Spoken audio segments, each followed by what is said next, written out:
1994, where he was working with the Action contre la faim as a food security expert.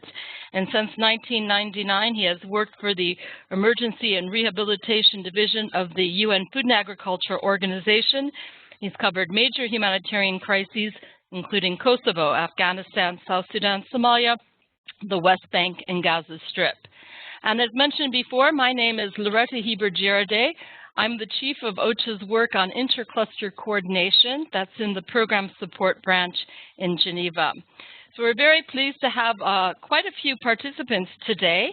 You come from many different countries. We see we have people joining us from DRC, from South Sudan, from Niger, from Afghanistan, Myanmar. We've done a little bit of a poll beforehand to see what is the roles that you're playing. We have more than a dozen cluster coordinators. We're joined by at least 6 humanitarian coordinators, humanitarian country team members. So we have a very diverse group of people who are with us with many years of experience working in humanitarian operations. And so I'm very pleased to have you all on board because the issue at hand is really of critical importance. Can we make coordination work in the field? Can we make sure that it's fit for purpose? I'd like to maybe just start off by setting the scene a little bit. What is the role of a humanitarian country team? What is its responsibilities, and how does that differ from the responsibilities of an intercluster coordination group? Well, I think it's important to remind ourselves that the humanitarian country team is the strategic and operational decision-making and oversight forum in a country. And it's led by the humanitarian coordinator, and its composition typically includes representatives from the UN, IOM, international NGOs, the Red Cross, Red Crescent movements as well.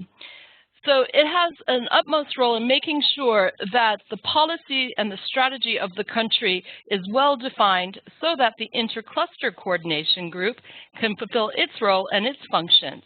And those functions are very much linked to the core functions of the clusters. And maybe it's worthwhile to review what those functions are. It's to support service delivery by providing a platform that ensures that that service delivery is driven by the strategic response plan. It's set up to inform the decision-making of the humanitarian country team. So that means that the intercluster coordination group has responsibility for needs assessment, for needs analysis, for making sure that gaps are addressed, and for formulating priorities on the basis of analysis. It's also responsible for developing cluster strategies and cluster plans, monitoring and evaluating its performance, and it has a capacity building function as well. And finally, advocacy.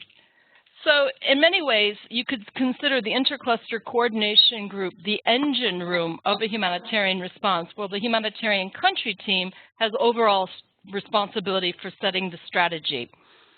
But in reality, is this relationship really working as it should? Is that there mutual reinforcing going on that's meant to be? Is the HCT providing strategic vision to the intercluster, and is the intercluster providing the HCT with the information that it requires in order to make decisions? We've seen from several operational peer reviews that there are delinkages right now between the two groups and that they're not functioning really as they should. So that's the focus of today's conversation. And I'd like to start off by turning to our humanitarian coordinator in Afghanistan, Mr. Mark Bowden, and ask him, what happens when the intercluster coordination group and the HCT isn't functioning as it should?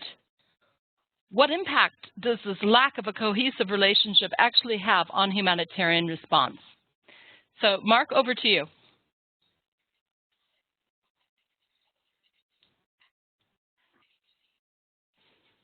Mark, hi, can you hear me? Okay, that's a no situation. I can hear you.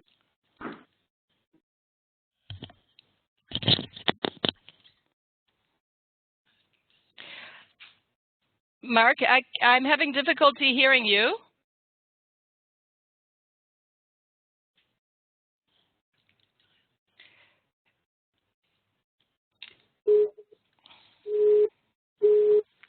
Okay, I believe we're having some problems with the line.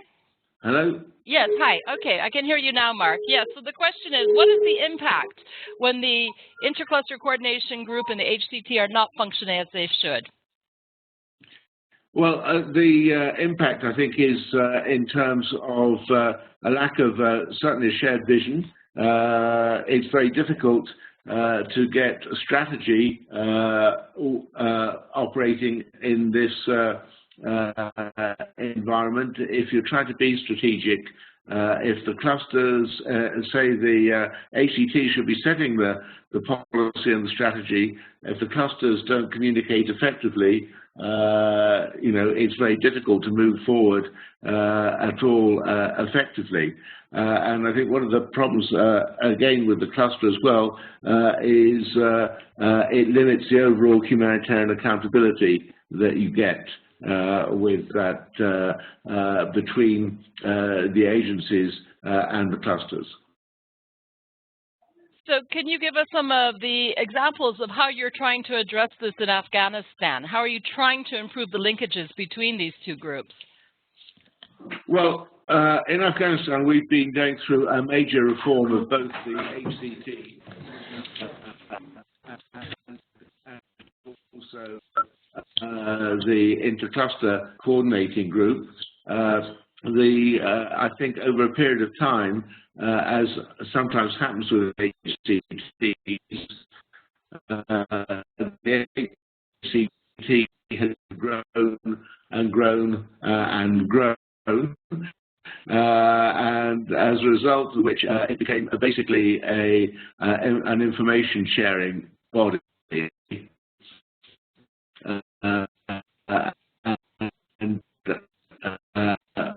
With that, it's sometimes difficult to distinguish between an HCT and so one of the reforms was to slim down and to transform it into a policy-making body, but also to reorganize our agenda so that we had one session of what is the core HCT, and the other meeting that we have regularly is a meeting of the expanded HCT, which is the HCT with the intercluster group working together,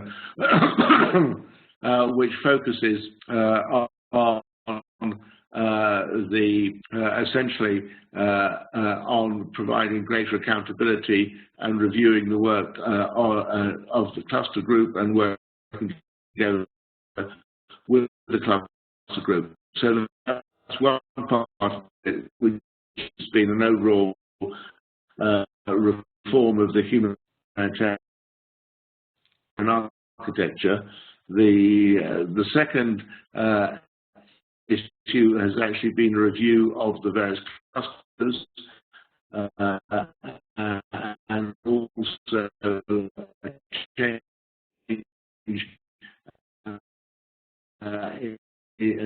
change management in terms of with for a whole lot of reasons. Okay, thank you very much, Mark. We do seem to be having a little bit of trouble with that line right now, so I'm going to of each of the clusters, streamlining the clusters themselves, which have also yep. Okay, thank you. As I was saying, we're having a little bit of a trouble with that line. So while we try to sort that out, I'm going to turn to Cyril right now and ask him, from somebody who's had many years of experience working in different humanitarian contexts, if you could tell us a little bit more about some of the examples you have of the importance of these two groups working together, and whether you can tell us whether or not you see these linkages as strong or weak right now, and what needs to be done about it. Thanks, Laurie.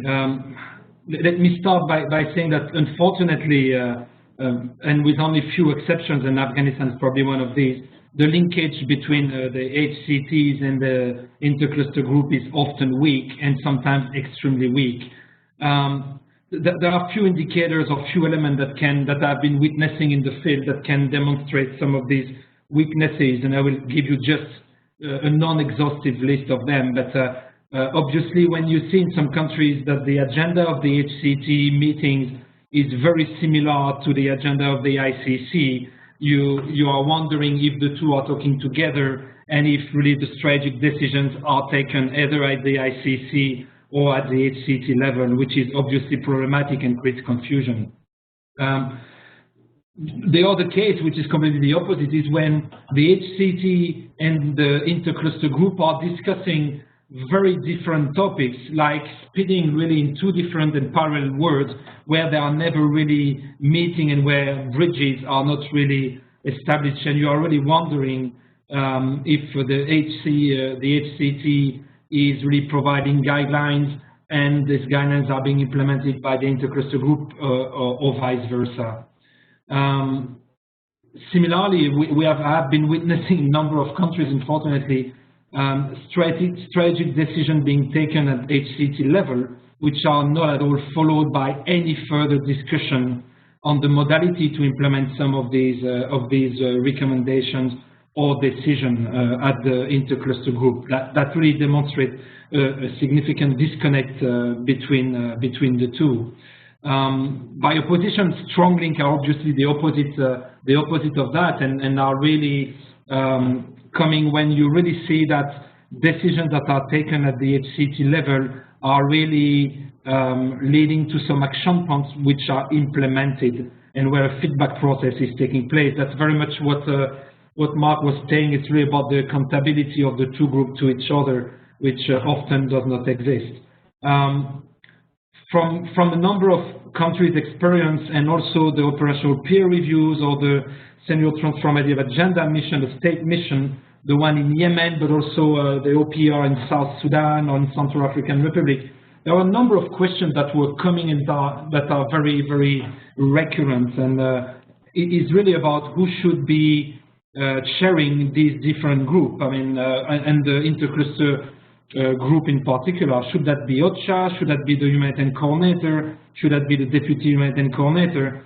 Frankly speaking, what I think is very important in the field is really the Humanitarian Coordinator himself to be aware of what is happening at the intercluster group. I think that's really paramount. Doesn't mean that he has to chair this intercluster group himself, but at least he has to participate maybe on a regular basis, whether it's quarterly, semi-annual, it doesn't matter. But he needs to have a sort of a connection to the intercluster group indirect and not only remotely through feedback that he's receiving either from lead agencies or OCHA, for example.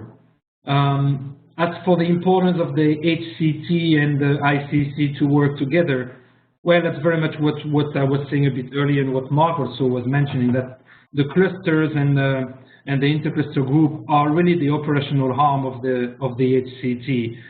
Operational arm on issues related to need assessment, on issues related to strategic planning, whether it's a HPC cycle altogether, whether it's related to contingency planning and preparedness. Really, the clusters and the intercluster group are really the arm of the HCT. I would like here just to provide one example, which is coming from the last duty station where I was posted, which is in OPT.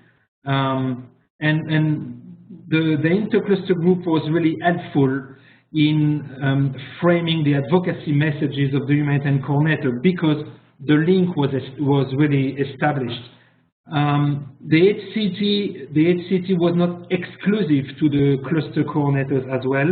I think from time to time it's important that the cluster coordinators also take part of the HCT and can eventually speak from their own voice, because it gives a ground reality to all the decisions that are taken at the HCT level altogether. And again, and finally, I think that the HC, the Humanitarian Coordinator with his function, needs to be aware of the challenges that clusters are facing, whether it's related to resource mobilization, whether it's related to access to beneficiaries, relation to local authorities, involvement of national NGOs as well. it is clear that this dialogue must take place because the humanitarian coordinator is to facilitate. He has a clear role to play on advocacy and resource mobilization and on making sure that humanitarian principles are respected. And therefore, he becomes the advocate. He is the advocate of the humanitarian community. And I think that the intercluster group is really helping framing these messages and the ground reality. Thank you, Cyril. I'd like just to follow up on one of the points you've made. You said that sometimes you see that strategic decisions taken by the HCT are not necessarily followed up by the intercluster coordination group. And I would think that one of the most important decisions of the HCT would be to set the strategic objectives in the humanitarian response plan. So if there's no follow-up or proper follow-up consistently by the intercluster coordination group, what impact is that having on a country's overall operation? Over to you again, Cyril. Well, again, I think that it leads to a weak implementation of the plan, or to having some gaps. I think that you cannot have leadership that is not informed by the actors in the ground, and vice versa. I think that the one who are implementing the strategies need to really understand what the strategy is. And I think that when there is an ambiguity in these functions and in these directions, then potentially it leads to having a ground reality or activities in the field, or priorities in the field which are not necessarily the one that have been set at the HCT level. And I think that we are really risking here having the two working on two different dynamics and priorities, and that's of course to the expense of the affected population, unfortunately. Thanks very much. I'd like to go back to Afghanistan now, where there is a reform process underway that's really geared towards making the HCT and the intercluster more effective. So, Mark, I hope the line is working a little bit better now.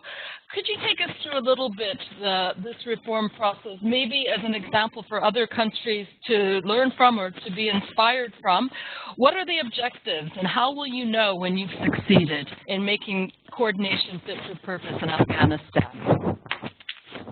Well, one of the key elements of this is to try to make the HCT a policy and decision-making body.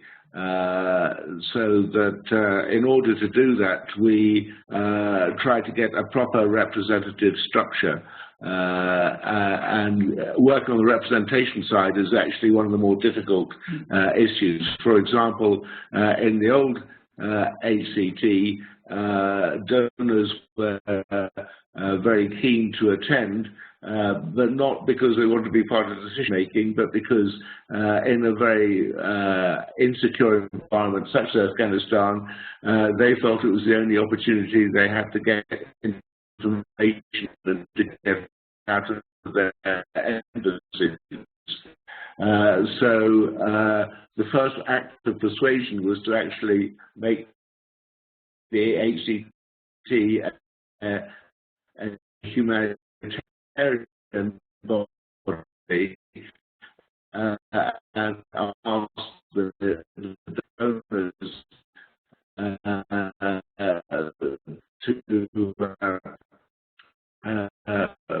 participate in a donor group that I work with, and only to have one representative as an observer to make with different coordination structures, and getting representation that was effective was also a challenge. So we set the parameters to that representation by saying that we'd have 3 international NGOs and 3 national NGOs.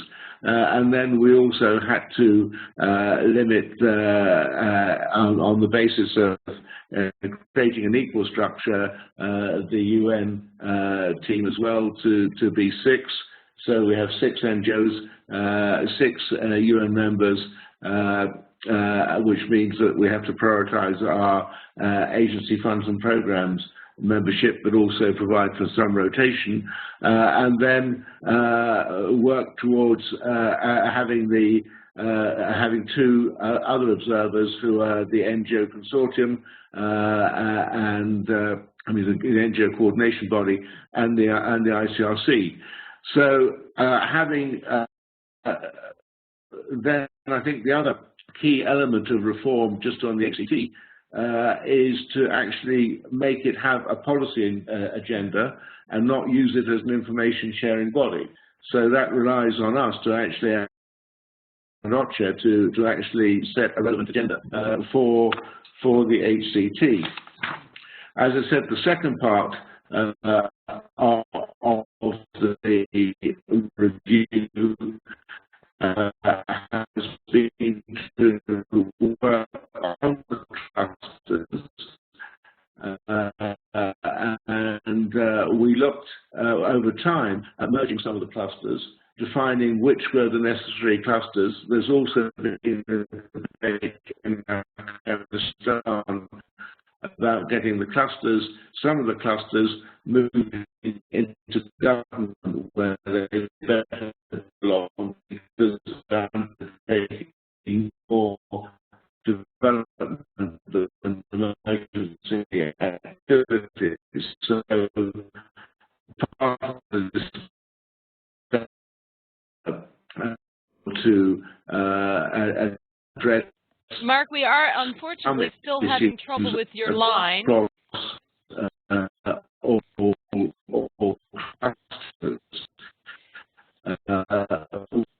We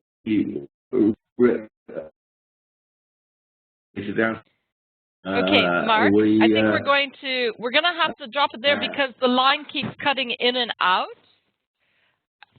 And okay. I'm not a lot I can do that. We can't get through on the telephone either.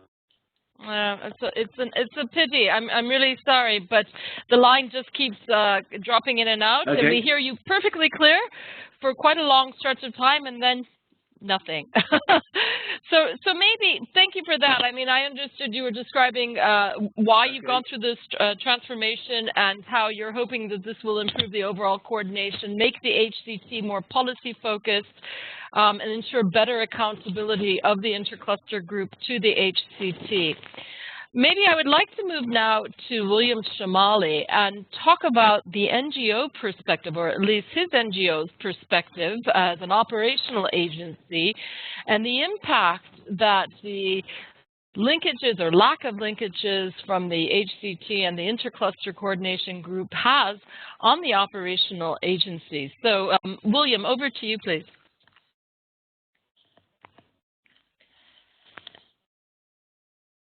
Thank you, Laurie.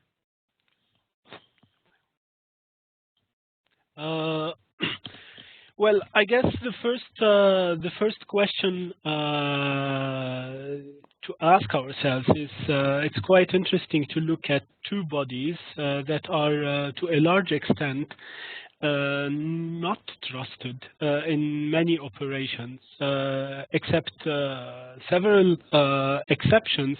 You still have a lot of misunderstanding of the roles of HCTs, ICCs, and a lot of skepticism around them. And the discussion becomes quite interesting when we're looking at the relationship between two bodies where you have a lot of skepticism around, and especially from an NGO perspective. The observation from the ground shows an interesting correlation is whenever you have a good relationship between the ICCs and the HCTs, it means that these two bodies are functioning well to a large extent. And I don't know if it's a cause or effect, but it seems to me that in general, as a general observation, investing in the relationship between the two bodies may result to a large extent in a better functioning HCT and a better functioning ICC in general. Now, from an NGO perspective, the functioning or dysfunctioning of the relationship between the two bodies have one major major impact, which is the trust in how the operation is conducted and the leadership of the operation. And we know trust is kind of a major factor, especially in larger operations that have direct impact on efficiency on the ground. Another practical layer to this relationship is that if you have good connection between the policy and decision-making body, the strategic direction, and the advocacy voice of the operation with the operational hand of it, which is the ICC, then you have stakeholders who are on the front lines, like NGOs, able, one, to feed into the strategy, which we think improves it tremendously by getting first-hand information from the ground. But more importantly, you have the actors that can actually react fast to changes in policies and directions, and actually can implement and react on the ground by improving the response. Now, in addition to that,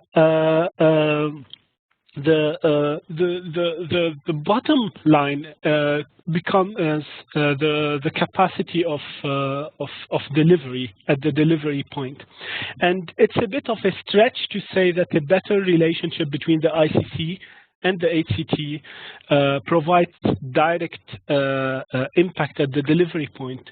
But the reality is it does. And it does even more when the relationship between the subnational level and the national level is very strong.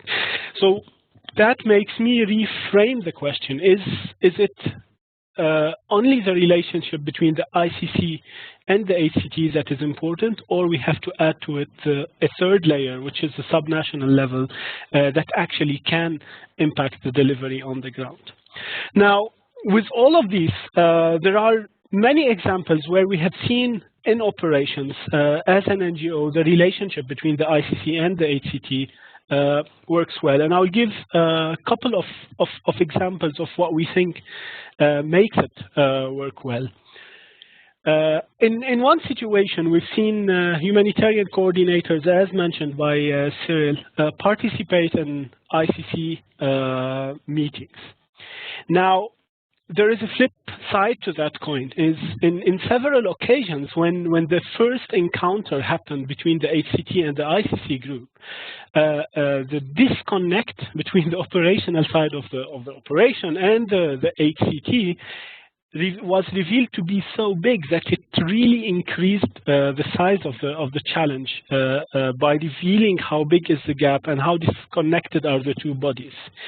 Now, in situations where this is not followed up, because of course this is an opportunity by identifying the gap to actually try and work on it.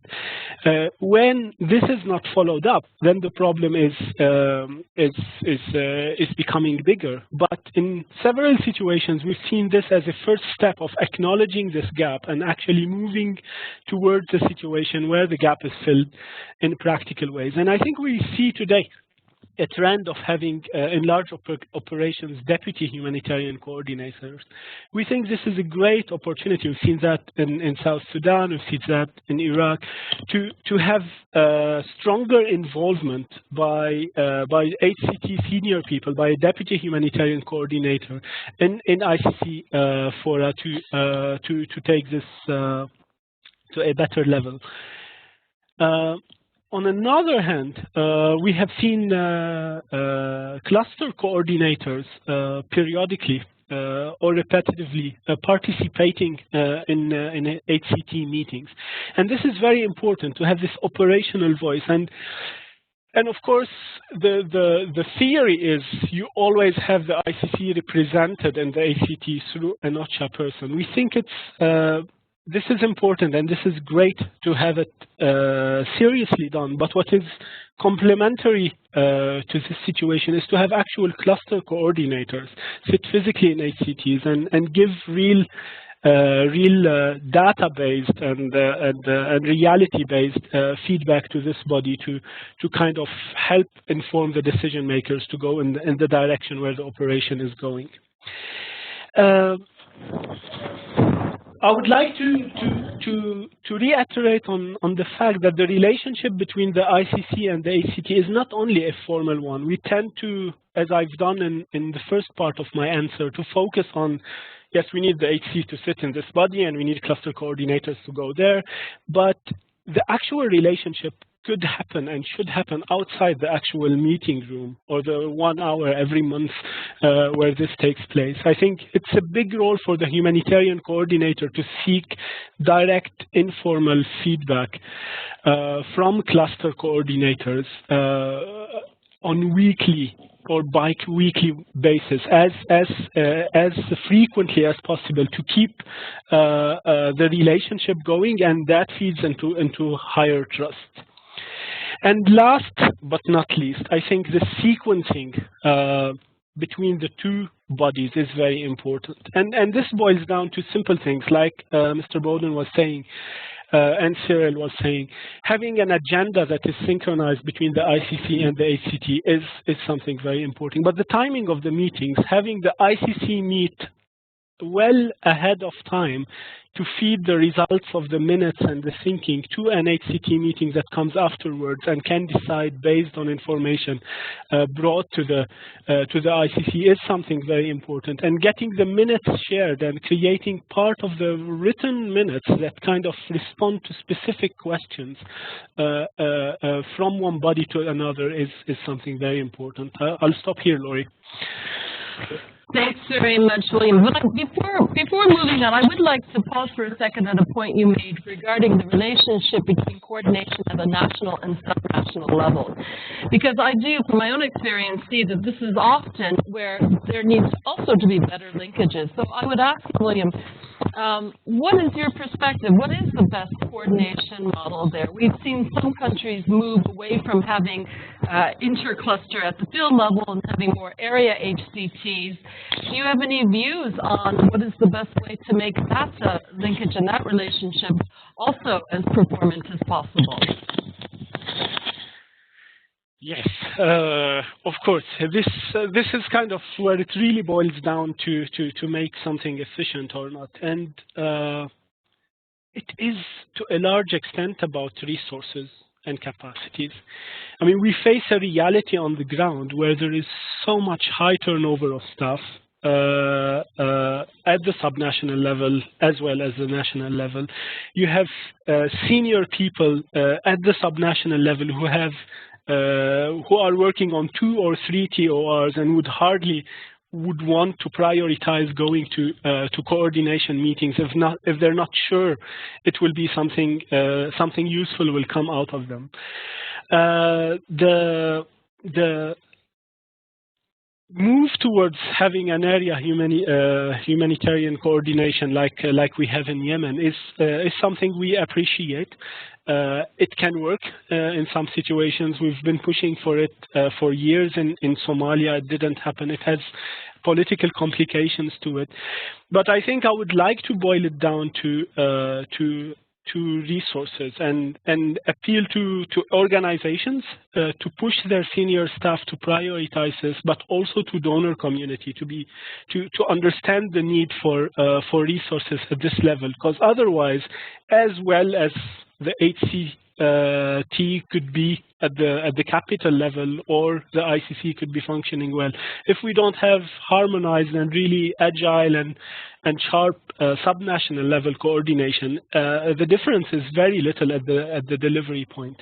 We have seen deputy humanitarian coordinators and humanitarian coordinators going to attend meetings at the subnational level. This has tremendous boosting impact, and it shows the importance that this has on the ground, but also request of having short minutes going from the subnational level to the national level, and with actual responses and follow-up from the HCTs could reinforce the cycle of trust in the value of these meetings. And if you have more trust in the value of these meetings, more senior staff will come and they will become better and more decisions will be made, and it becomes just a positive cycle of doing it. So yeah, this is where I stop on this one. Thank you very much. I would like to go back to Mark in Afghanistan. and to ask him to reflect a little bit on the roles and responsibilities of the different stakeholders in making the HCT and the intercluster work. And first of all, I think I would like to ask you about the responsibility of the humanitarian coordinator and what specific advice and tips you would give to a humanitarian coordinator who might be listening today about what he or she can do to really try to make coordination fit for purpose in his or her country. So, Mark?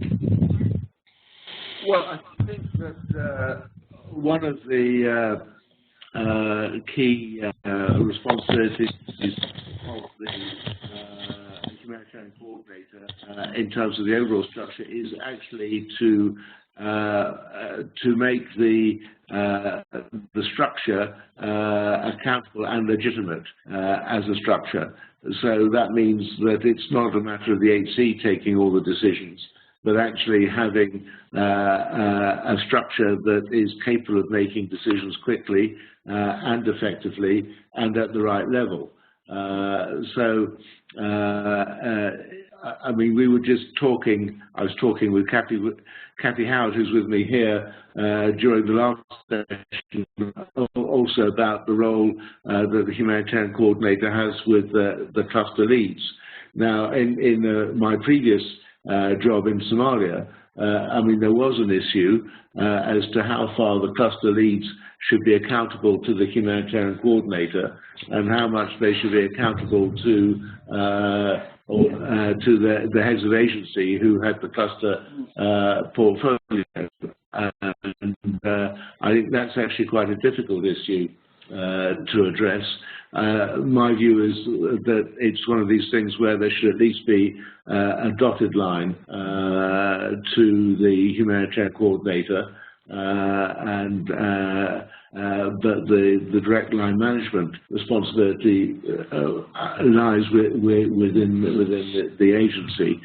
So when you look at the humanitarian coordinator's role in terms of clusters, I think again, it depends on the skills and experience of humanitarian coordinators. Increasingly, a number of them are coming from the humanitarian ranks.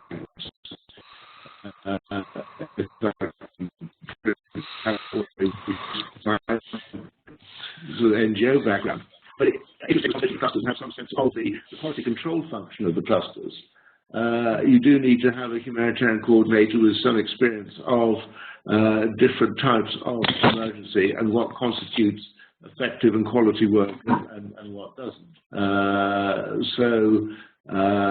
You know, I think those are the other challenges that exist in managing the clusters.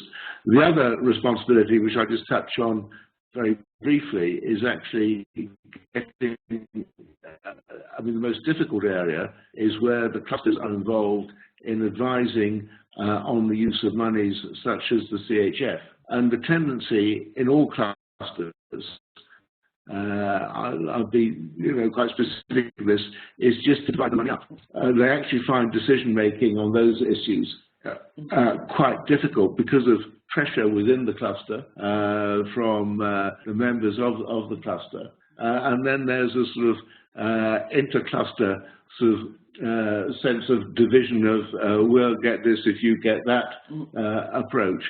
So I think the humanitarian coordinator's responsibility is also to move the clusters away from what are seen as fair shares to a rather more strategic approach as to how they use how the money and resources are utilized. So just to summarize, I'd say the agency's responsibility first and foremost is not to be the main decision maker, but to create a structure that is capable of taking decisions at the right level, the right groups, at the senior level, and heads of the NGOs.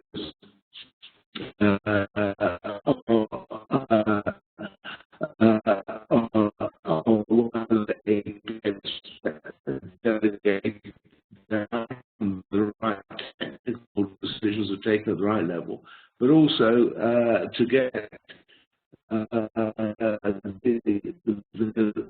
structure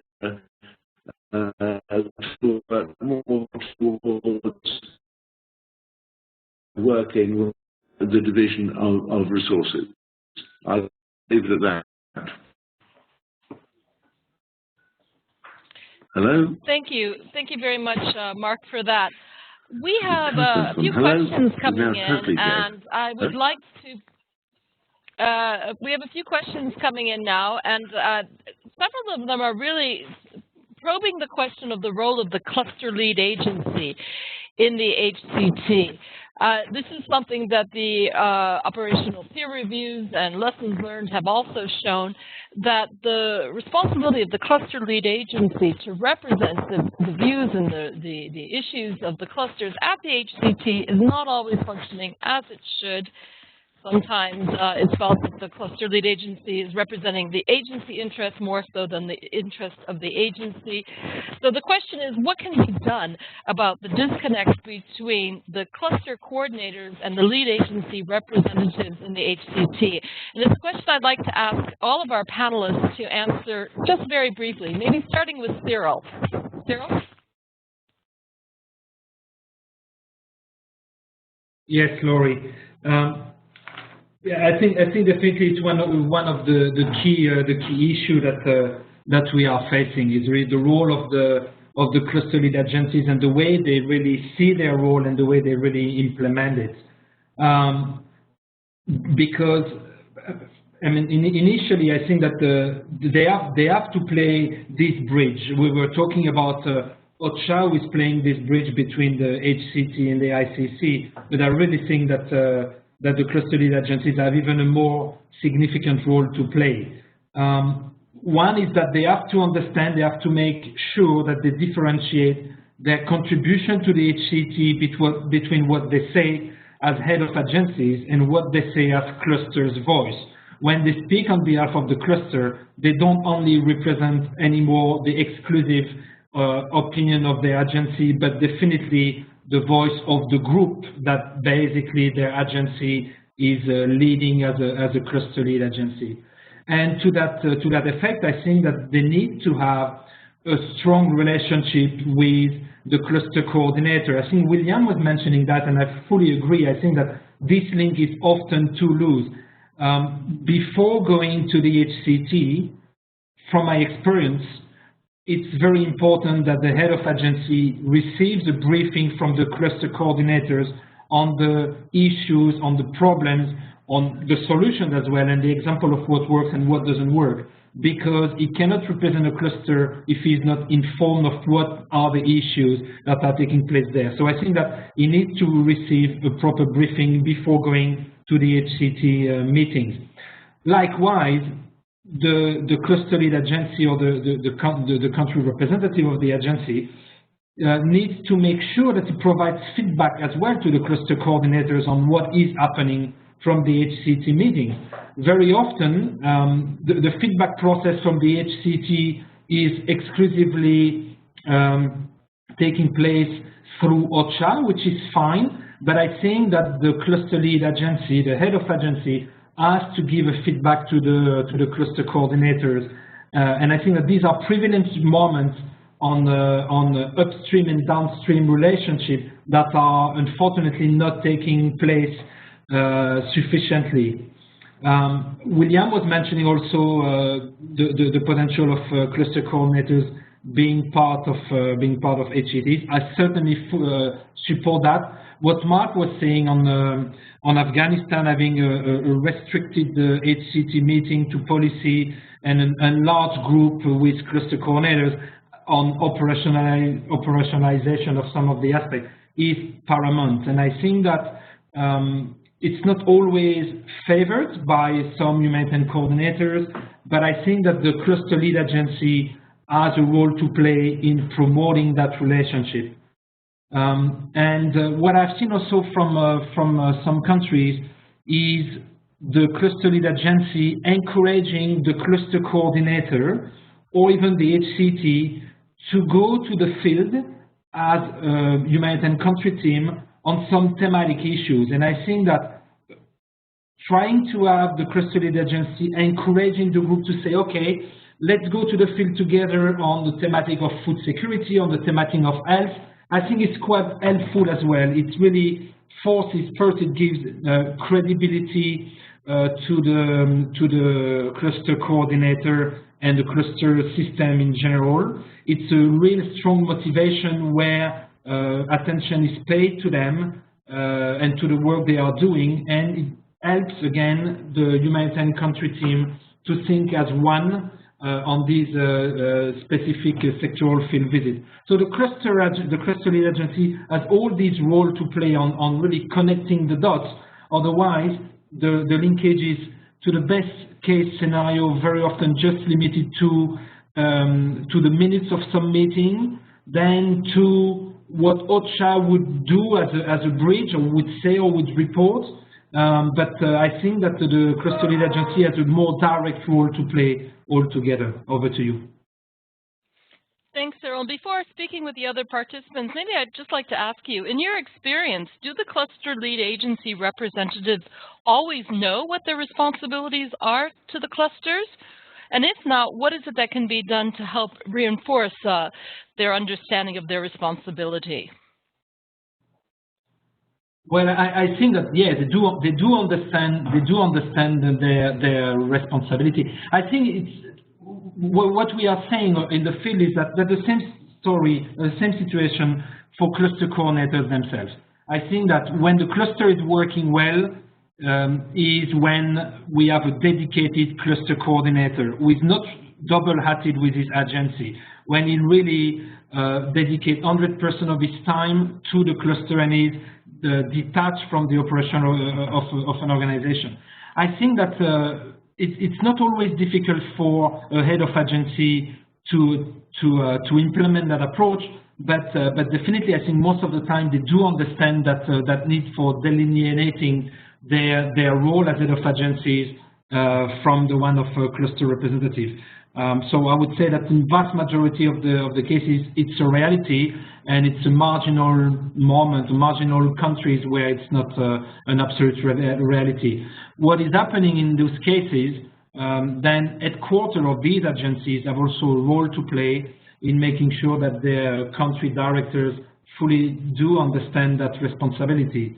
So I think that there are a number of reviews and discussions that are taking place between headquarters, between country level, that are quite important to prevent that misunderstanding to happen. Over to you. Thank you very much. And now let me go back to William. And again, maybe from an NGO perspective, when you have cluster that are co-facilitated or co-led by NGOs, how can we make sure that the cluster lead agency, which is typically a UN agency, is actually representing the interests of the cluster and not only its own agency's interests in the HCT?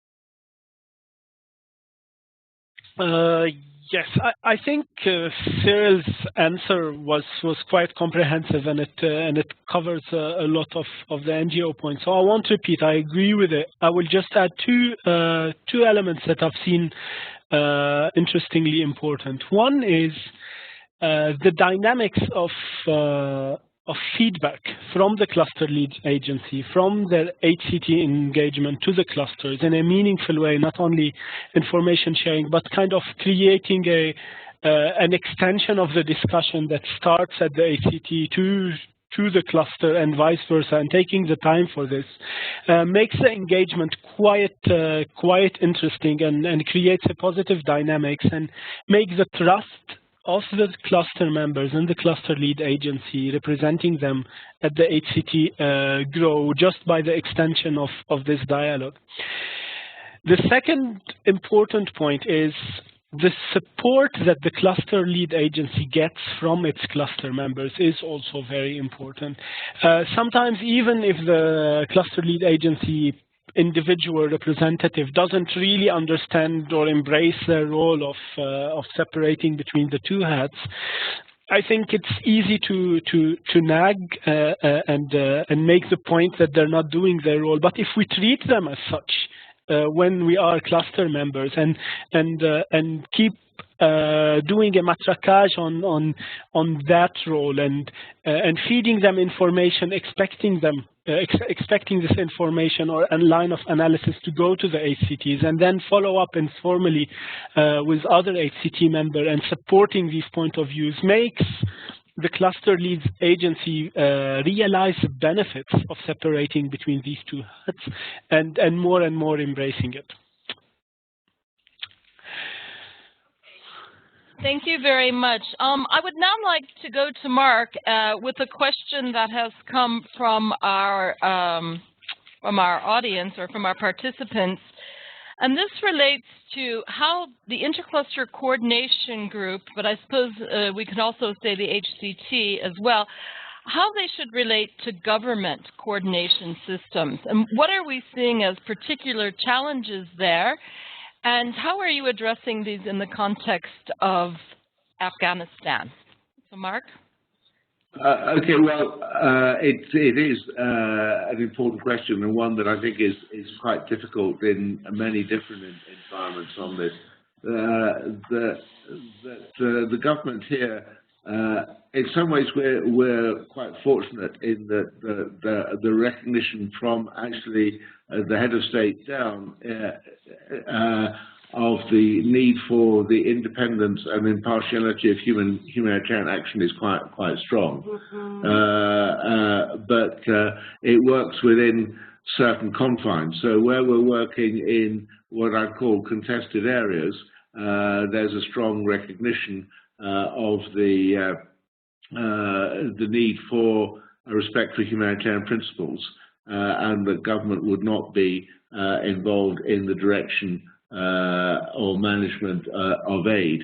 Where there are more sensitivities are on the issues of natural disaster response, where the government feels it has legitimate ownership of this area and needs to be strongly involved and in a sense more directive, but doesn't have the capacity to address this. So some of the challenges in so government on the clearly identified humanitarian issues, which is assistance in contested areas in line with humanitarian principles, it's a matter of informing government and keeping them informed as we do also with all parties to the conflict, who we keep well informed. In terms of those issues that fall into the more into the domestic domain and are related to development issues, government is more directly involved in the coordination, both in coordination and also, as I mentioned earlier, in actually taking on the function of some what was previously taken on by clusters, such as in the area of education. I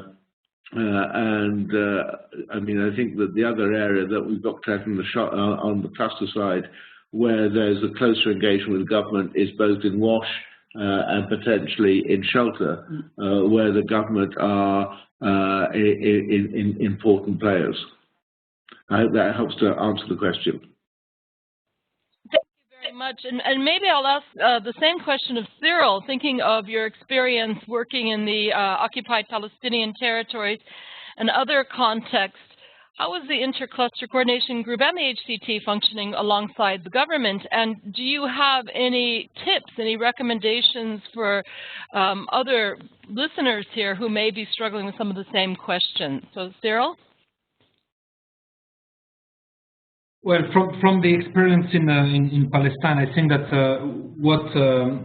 I mean, the Humanitarian Coordinator was of course liaising quite often with the government. There were some dedicated meetings to meet with the Ministry of Planning, and I think that was quite useful, where there was really an exchange between the government views and the HC. Representing the HCT views altogether. So I think that there was at least a convergence or the establishment of convergence of ideas what the humanitarian priorities are and would be, and that was quite helpful. I would also say that to a large extent this was relayed at the cluster level, in the sense that government was taking an active role in the cluster system, including for the definition of cluster response plan and strategy, but also at the vetting when there was still the CAP system and the project profile vetting. The government was taking place into the vetting process. So I think that the linkage was really strong, and that helps obviously first building the buy-in from the government to what a humanitarian appeal would look like, and what the humanitarian strategy and priorities would also look like. And it was very helpful also for the government to understand what potentially are the constraints that the humanitarian community would be facing, and why eventually some element of what the government would consider being a priority would not necessarily be reflected into the overall humanitarian strategy. So I think that in Palestine this linkage was pretty strong.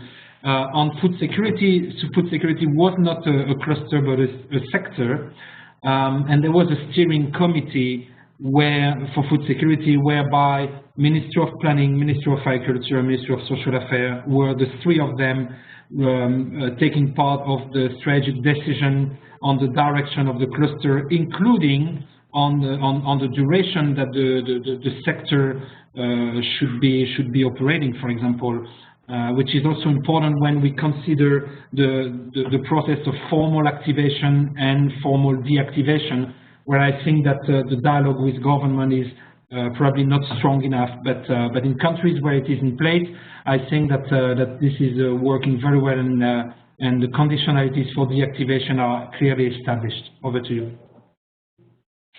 Thank you. I'd like to read a comment from one of our participants and ask William Shamali of the Danish Refugee Council to comment on it. The question and comment is, do you think national staff need to play a bigger role in leadership in both HCT and the intercluster, so we have a better understanding on the realities on the ground and the unseen hurdles of coordination that arise from culture, language barriers, etc.? Unfortunately, many times it feels like the HCT-ICC cluster meetings are for internationals who are disattached from the realities of the field of the country. So I guess, William, the question is, are we not being cooperative enough, not only with governments, but with our own national partners, our own national staff? Should they be more visible? Should they be playing more of a leadership role in the coordination mechanisms in the country?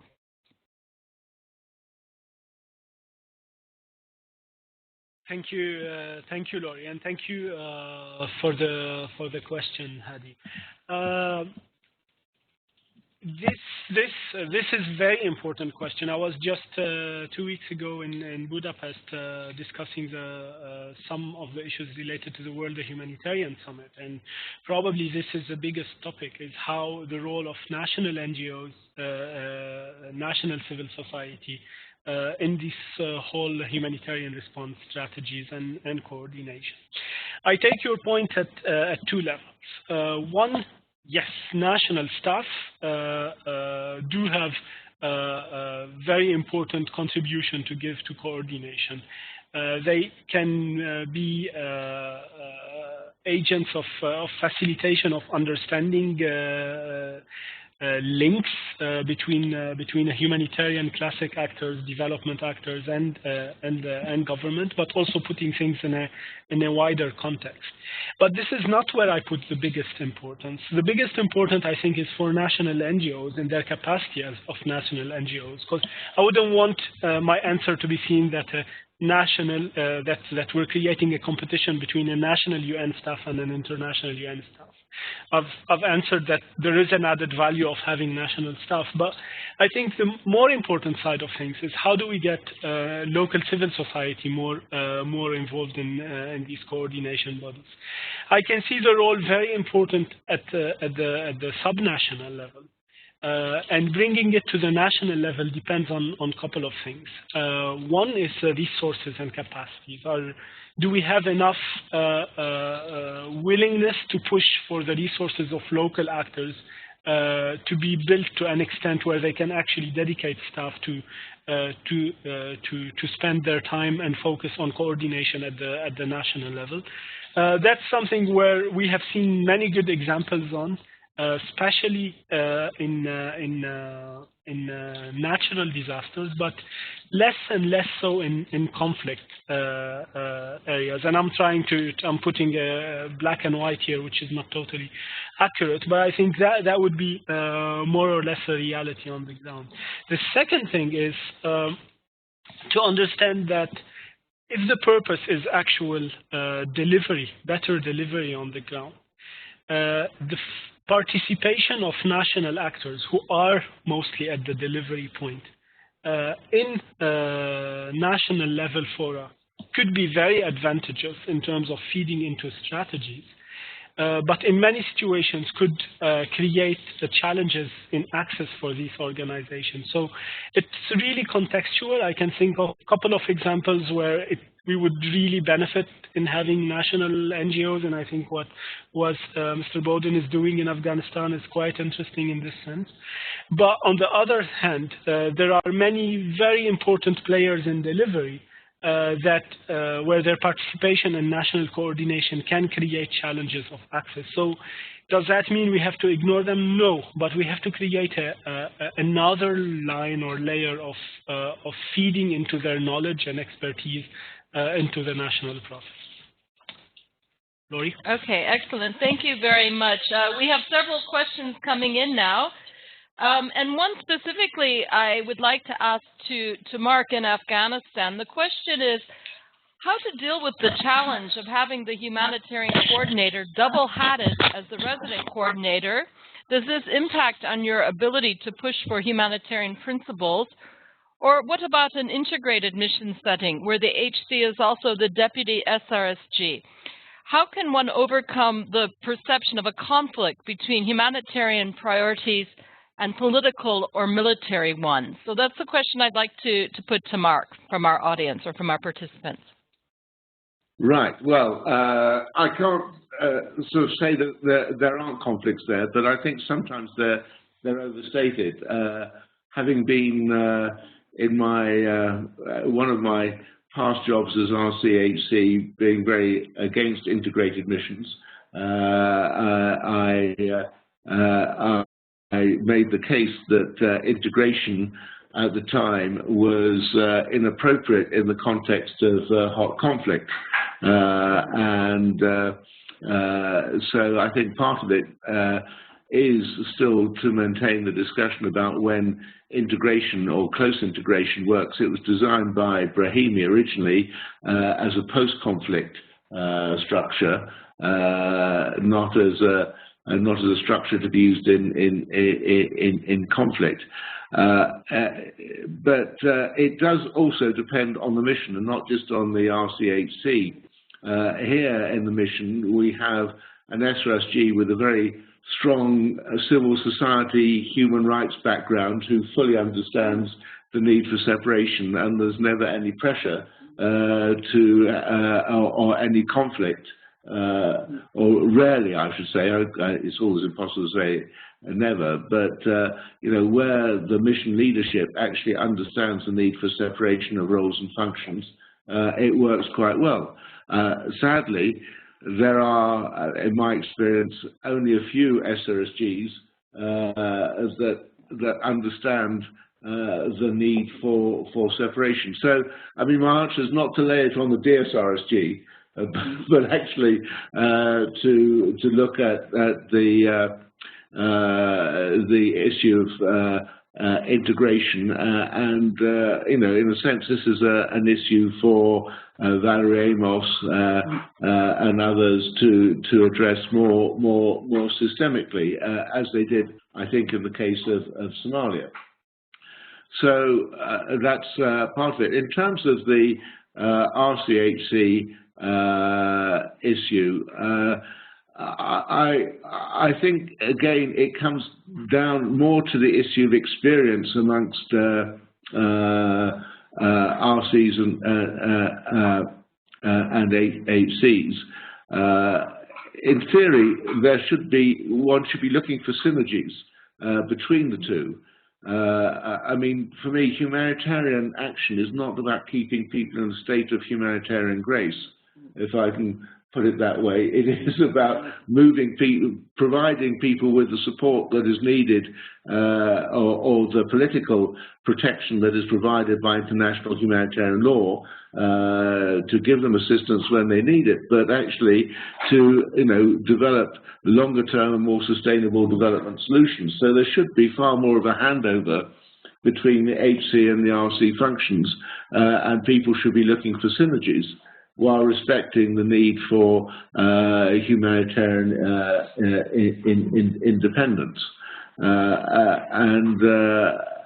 Again, I think that a lot of making those synergies work is actually a better understanding between agencies, so we have more of a common strategy in how we move out of a critical humanitarian environment to a more sustainable development environment. Can we just stay with that theme a little bit longer, Mark, because there are a few more questions that have come in related to ensuring linkages between the HCT and the UNCT in contexts where the humanitarian early recovery development agendas are being set. And, how concretely, you've given a few ideas, but how concretely can we overcome these big gaps between humanitarian relief and development activities? And what's your experience been to date in getting development actors to take on or to follow through on the important work that relief efforts have achieved? So these are some questions that are coming in specifically to you on that link between humanitarian and development work. Well, again, I think it depends on the type of crisis that you're dealing with. I mean, the most critical area to maintain those links is actually in a famine or in cases of food security, where I think massive food insecurity. Also in the area of natural disaster issues, where those are quite important. There I found that the humanitarian work, particularly the technical side of things like of food security, having an effective IPC and other things, can actually inform development activities far better. So the linkages to me are quite clear on the food security side. Having better, stronger nutritional surveillance system as well can inform national nutrition policies. So a lot of the sort of famines that I've been involved in over the years, I think have led to stronger national food security strategies. DRR, I think we're still struggling to make the links there effectively, because we aren't getting into better land use management and other areas post-DRR, or I don't see those links. Where I get worried about the humanitarian side sometimes is on the health interventions, because for me, effective health systems, effective health delivery depends on health systems. And there's quite often a danger that humanitarian action undermines and fragments existing health systems and structures. And that's where I think we still have a lot more to do in terms of making the linkages. And in Afghanistan, we're facing major problems in that we're using the CHF to provide emergency healthcare for civilian casualties, and also in negotiating humanitarian access, we're also trying to make sure that the access is for healthcare within a system of health delivery. Now, sometimes those systems are compromised and politicized, and we have sort of clear problems in doing that. But there are still, I think, and perhaps for discussion at the cluster, at the sort of global cluster level, perhaps more of a discussion needs to be had on this. what I think didn't work, if I can be quite blunt about it, was having an early recovery cluster. And I think because that was a sort of artificial way of looking at the linkages. And I think that, for me, the development humanitarian linkages, need to be better discussed, as I said, I think more at the global cluster lead level. Okay, let me go over to William Shamali and ask your point of view. What can we do to improve the linkages between the humanitarian and development actors? William. Yes, I guess Mark covered it really well, and I think I want to reiterate on his point regarding the early recovery cluster, so he's not the only one being blunt here. But I would like to talk about a specific phase, which is more when the humanitarians are phasing out in terms of programming, and more development actors are taking in, and this whole handover between the different actors. What we have seen in places like, let's say, for example, Burundi, where the clusters were, I don't know if they're shut down, but yeah, but become idle basically, is a proper handover under the form of a large-scale data collection exercise that kind of synthesized what remains of the humanitarian challenges, but was put in a development language. And this is very important, and I'll give you an example. If a humanitarian actor, say we have, I don't know, 1,000 households in this village, what they mean is 1,000 persons who share a meal every day. When a development actor say there is 1,000 households, they mean 1,000 people that live under the same roof. So just a basic example of how humanitarians read household versus how development actors do is very different and can mean different things. And apply that to many other concepts and terminology, especially when it comes to issues like protection and legal frameworks in the country.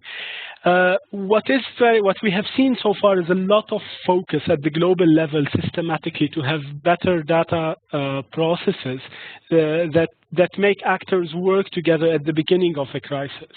We have seen much less systematic work that facilitates the inclusion of development actors in a way that takes into account the humanitarian achievements, but also what remains of humanitarian challenges that will have to be taken care of by development actors. Over. Thanks very much. I'd now like to ask a question of Cyril. There's been a lot of work that's been carried out in the last 2 years on the humanitarian program cycle, an effort to move from a project-based appeals process to an evidence-based strategic planning process. And this includes making sure that the HCT is really setting the strategic direction of a response, but that this decision-making is informed by data and evidence provided by the clusters. And we've had one question from Turkey, suggesting that the strategies are not always using cluster data, and that the evidence base perhaps isn't really being used to make decisions. Let me ask you, in your experience to date so far, how is that relationship working between the HCT in the cluster, in the strategic planning process, and how can it be improved?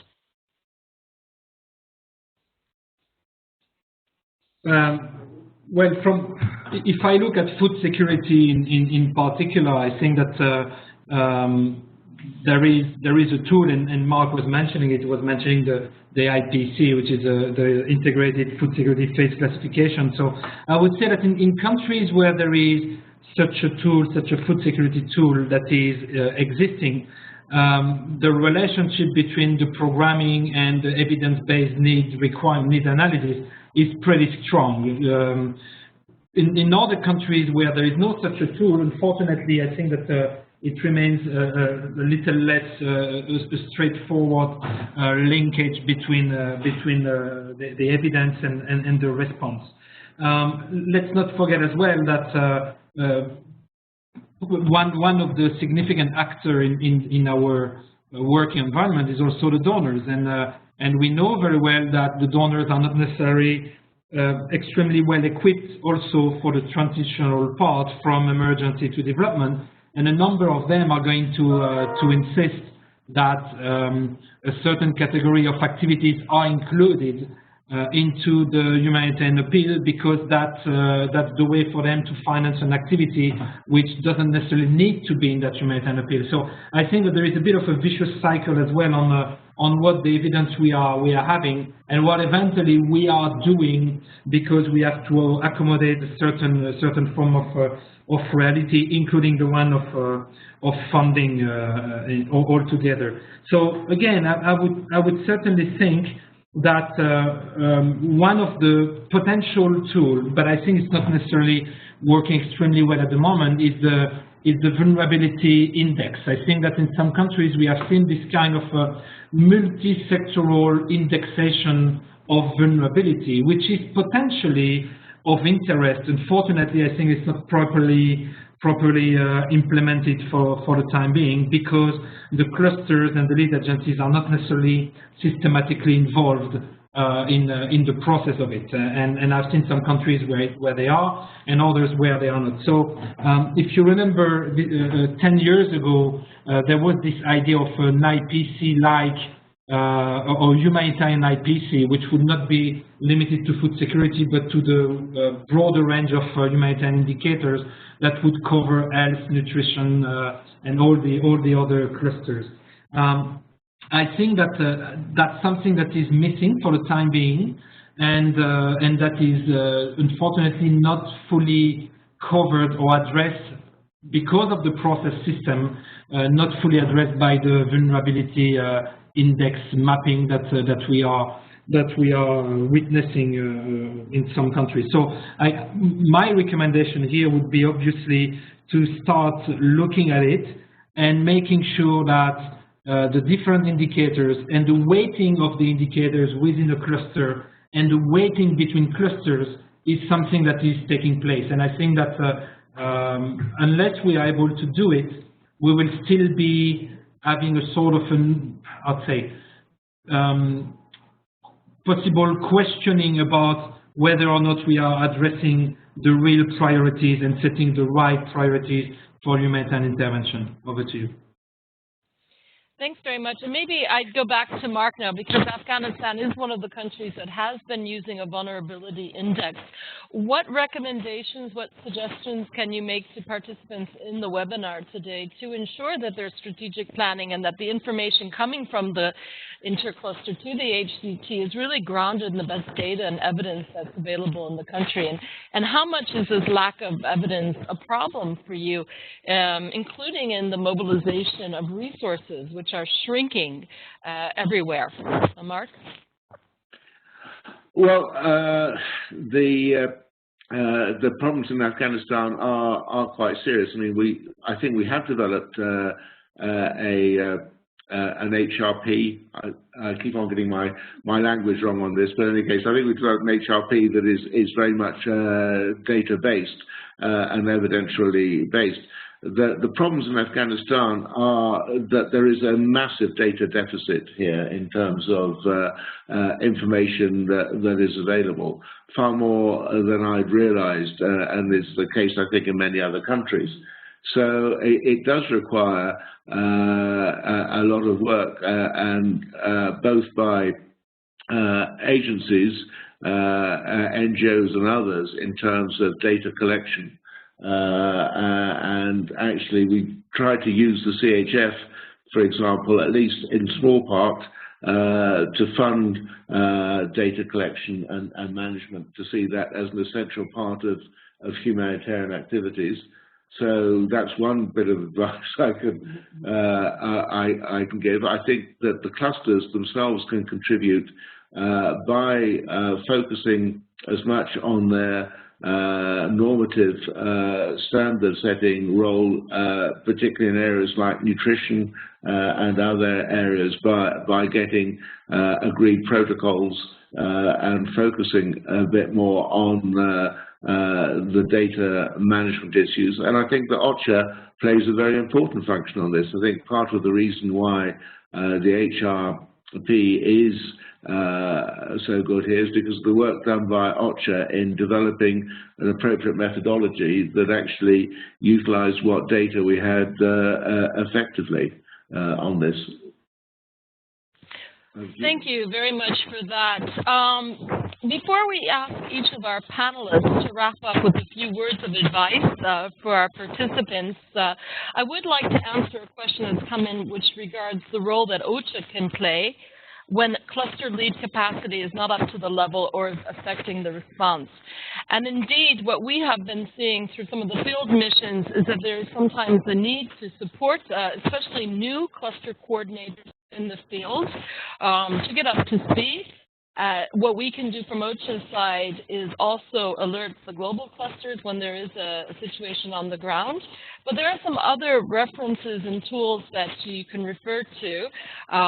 For example, I would encourage all of you participants to take a look at the IASC reference module for cluster coordination at the country level, and to make sure that the members of the clusters are aware of this guidance document and are using it on a regular basis, and making sure that they're actually referring to the core functions.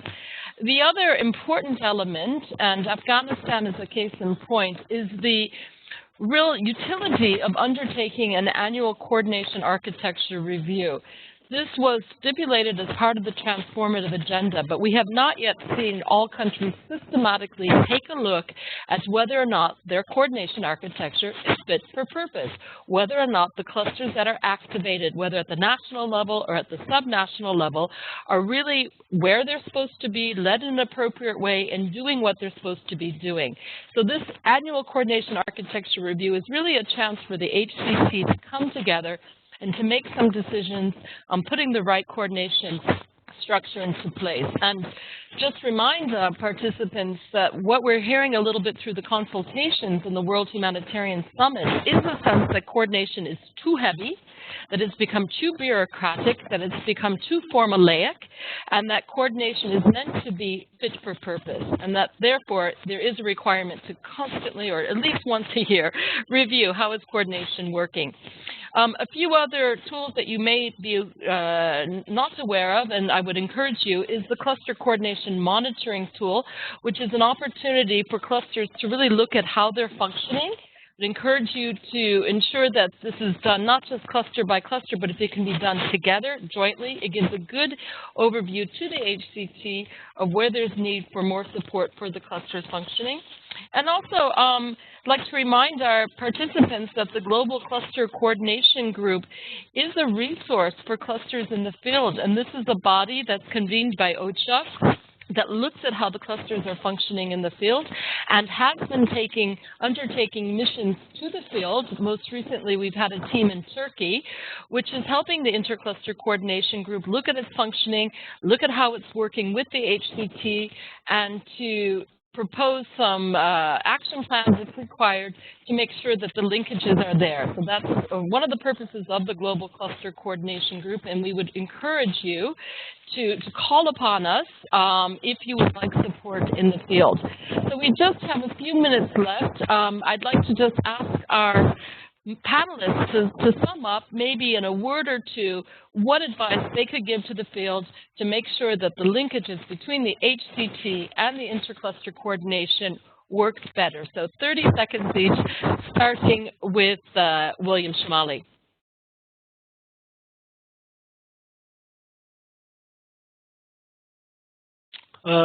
Yes. It's a real job to make the coordination work both at the ICC and the HCT, and my main observation from field operations is the more we have our best staff dedicated for these kind of coordination bodies, the best outcome we can get. and the added value that we can have in effectiveness at delivery points supersedes what is perceived as a possible waste of time or diversion of the attention of senior staff. So it is worth it if we send our best people, and then it has better possibility to work. Cyril, Ferran, over to you. Two things. One is I believe that my recommendation would be that the cluster coordinators take part of the Humanitarian Country Team, even as observers, but at least that they are the best person to represent the group that they are working with, which is the range of humanitarian actors, NGOs, national, international. So I would suggest that the cluster coordinators are part of the HCT on a more regular basis. And one question we didn't ask, or one aspect we didn't cover, is whether or not the intercluster itself is a reality and is working. And I think not. I really think that at the moment the SRP is a juxtaposition of cluster strategies under the hierarchy of overall outcomes and outputs. However, it's still a juxtaposition of cluster strategies. And what we should be doing, and the HCT and the HC in particular should encourage, is a more joint programming at country level. Over to you. Thank you. And then over to Kabul. Mark, you're undertaking a reform process in Afghanistan with the intended purpose of making our humanitarian efforts more effective. Any final words of advice to our participants today? Yes, well, I mean, I think that the issue is to work towards common strategic objectives, and if you find you haven't got objectives, push hard to get them and make sure that the HC and others live up to their job, which is to steer that process through. Okay, thank you very much. Before hanging up, I would encourage all of you to fill out the poll. We'll be repeating the webinar this afternoon, so your inputs would be very useful. I would thank all of our panelists very much for taking the time to address this issue. We'll be looking forward to hearing in a few months' time how the reform has been going in Afghanistan, and hopefully we'll be hearing about more success stories in the field as well, about making coordination more fit for purpose. So that's it from us. Thank you very much for joining us, and have a good day, everyone.